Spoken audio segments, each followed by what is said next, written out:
Good morning, good afternoon, good evening, whatever it is, wherever you are. So today, I want to talk about the 5 stages of grief and how it shows up in our daily lives, right? So we go through the 5 stages of grief as part of our grief process. Now, although it's 5 stages of grief, everybody may not experience all of the stages, and everybody will not go through the stages in order. So it's not like a one size fits all type thing. It's not, you have to go through these stages in this order. It's just like we're just people, right? So I found that while I was slash am going through my grief process, I look around in my daily life and I see how the 5 stages of grief, it manifests, just pours out into other areas of our life, right? So for example, right, in relation to housework, I'm actually folding clothes as I'm talking to you, right? So in terms of housework, right, so I have this full of laundry, right, this full of laundry, this full of laundry, all clean and all need to be put away, right? But first stage of grief, denial, right? Denial is our inability to accept the reality of the loss, right? So we ignore it. We just don't want to believe that the person or the situation is gone, right? In terms of my denial and my housework, I just would rather close the door, right? And deny that my laundry is piling up on me and needing to be folded than to deal with it, right? So, my grief is coming out through my housework, right? And my chores, right? And the reason why I'm talking about the 5 stages of grief in relation to like housework is to hopefully make it easier for people to understand the 5 stages of grief and maybe to also recognize and see it in their life, right? So I'm gonna give an example. There was an issue with my house, right? There was a leak from the tub into the ceiling, and I ignored it. You know, you ignore it thinking that it's just going to magically fix itself or it's just going to magically go away some way, somehow. And I ignored it for a couple of months until I couldn't ignore it anymore. And I was forced to face the problem, right? So the denial with things in our house could be something that needs to be addressed, an issue, housework, chores, just whatever, right? So the first stage of grief is denial, right? The second stage of grief is anger. We get mad, frustrated, or upset about the loss. We could get mad at the person who passed away, mad at the situation for happening, right?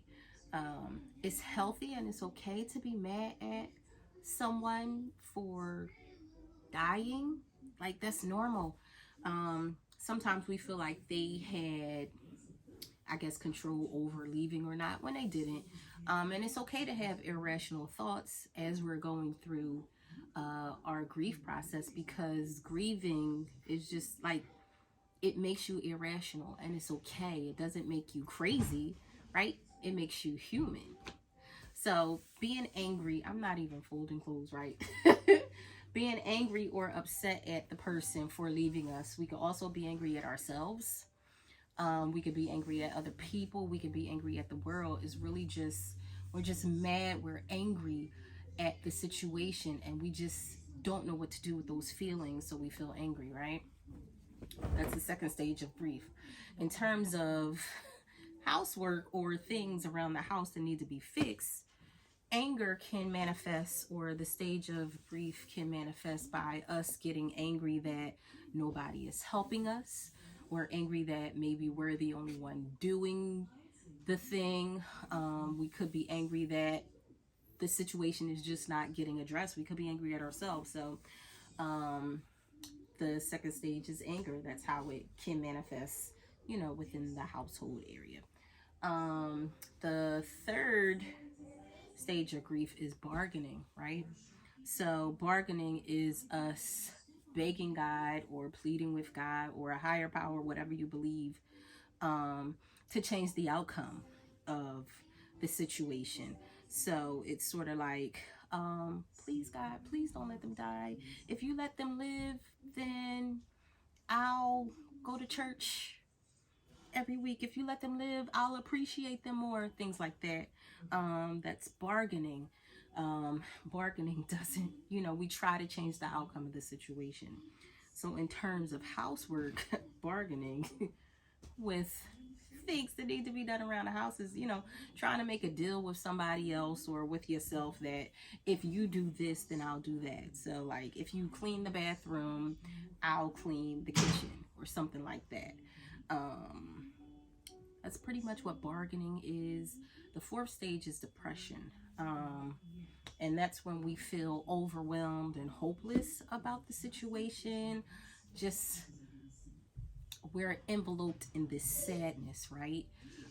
It's sort of kind of hard to really feel anything but just feelings of overwhelming sadness and hopelessness, right? When it comes to the loss of other people. In terms of housework and things in our lives, we become depressed about maybe feeling like the situation won't change, feeling depressed by maybe the amount of clothes, laundry, or housework that you have to do, and you feeling just overwhelmed and defeated, like it'll never get done. And then the fifth stage of grief is acceptance, right? Where we get to a place where we accept the reality of the loss. Accepting does not mean being okay with it, right? We can accept it, but we don't have to like it. It's okay not to like something that we accept, because there's really nothing that we can do when it comes to the loss of somebody. Like we can't bring them back.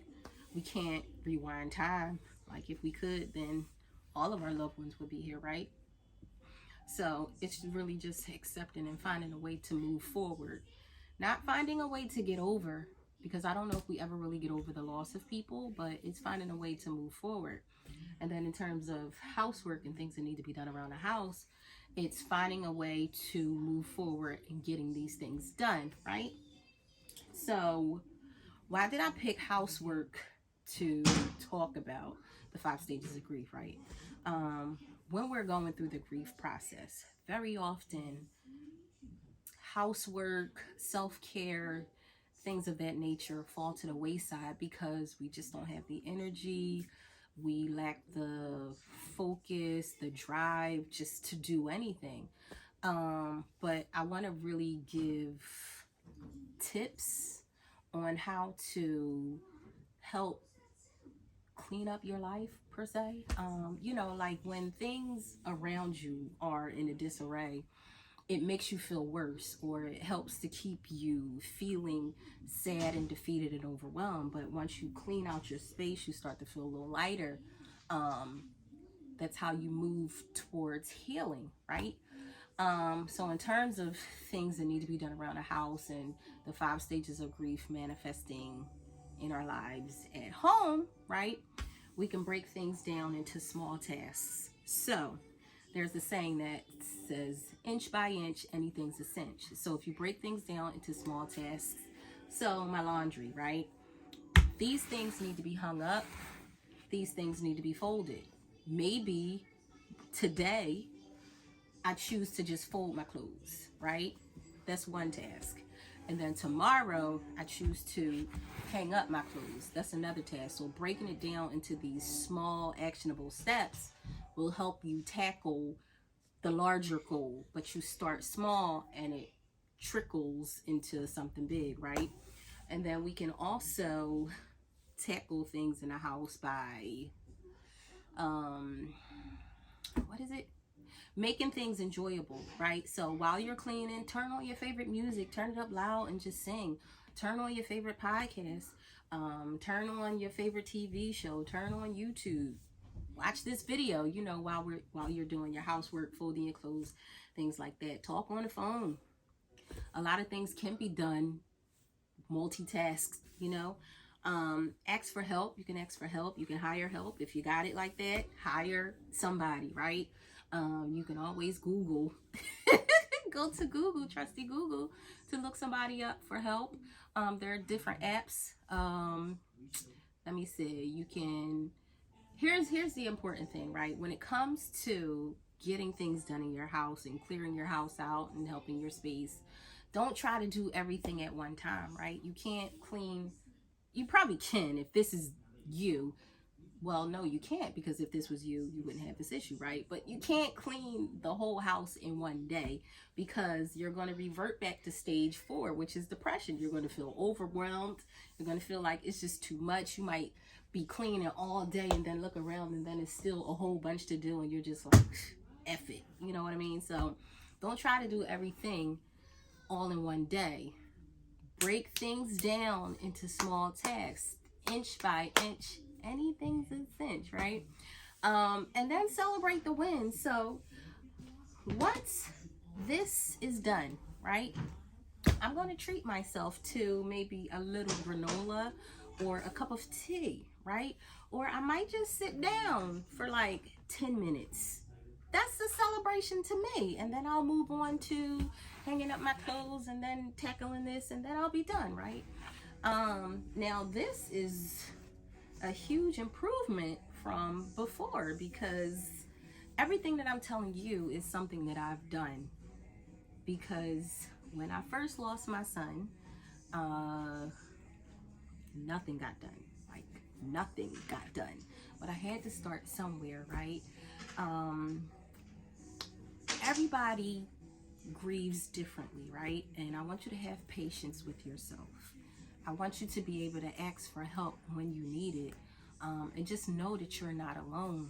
You're not alone. I started this channel to create community around those of us who are grieving. I don't want you to feel like you're alone. Like, if you're struggling with something, if you need help with something, let me know in the comments and I'll try to help you. I'll try to guide you to something if I don't know the answer to it. So that's going to wrap up this video so that I can actually get it done, right? So thanks for watching, and if you found this video helpful, share it, give it a thumbs up, write a comment in the comment section and let me know any tips or tricks that you have in terms of housework and, you know, getting things back on track as you notice the 5 stages of grief permeating throughout your life, right? And don't forget to subscribe. So until next time, I'll see ya.